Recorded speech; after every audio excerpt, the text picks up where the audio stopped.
To get you started with workflow, you're going to need a collection of milestones that are grouped together to enable target dates and actual dates to be entered against the milestones.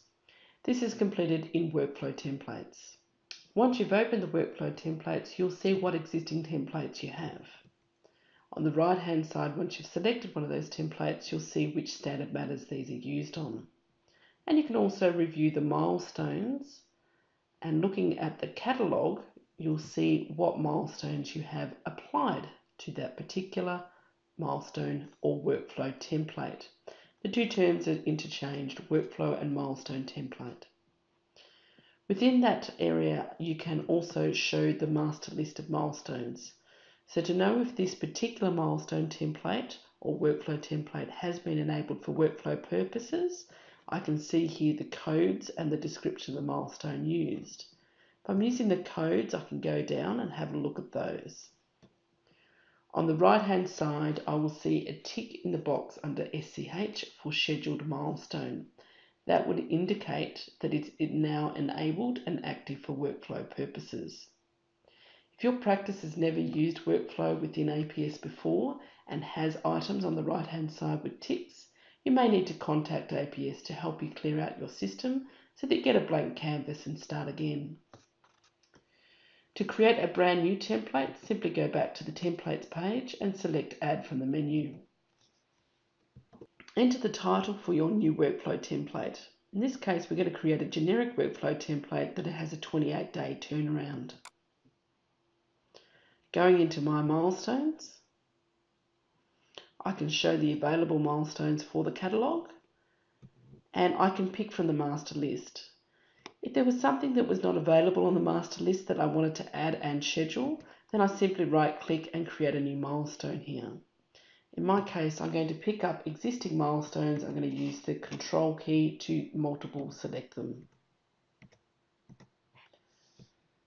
Once I've done that, I can drag and drop those across to the left-hand side. We recommend that you keep the number of scheduled milestones to 6 or less. That makes it a little bit more manageable to manage the process for workflow. If you have too many scheduled milestones, it will make the workflow process more difficult. So in this case, less is more.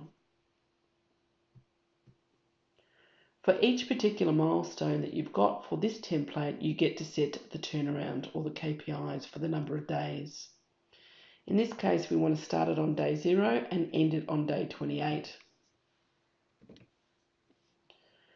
Before we start the work, we also want to have a process to be able to schedule the work to come in so that we're ready to start it on day 0.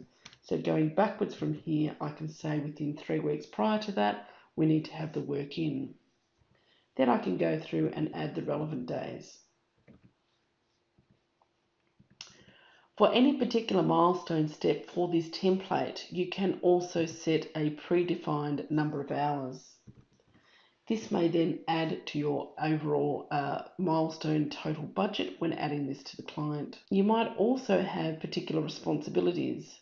So the responsibility for that request for information might go to your client success managers or client success team, and that could be added. For other items, it would be variable depending on the client and the matter, so they would be left blank. Once you've added these things in, we now have our template established. To apply this particular template to a standard matter, you would need to open Standard Matters. Within each standard matter, we can go into edit mode and review and adjust the milestone or the workflow template that has been applied. In this case, we have traditionally used annual compliance for that particular standard matter.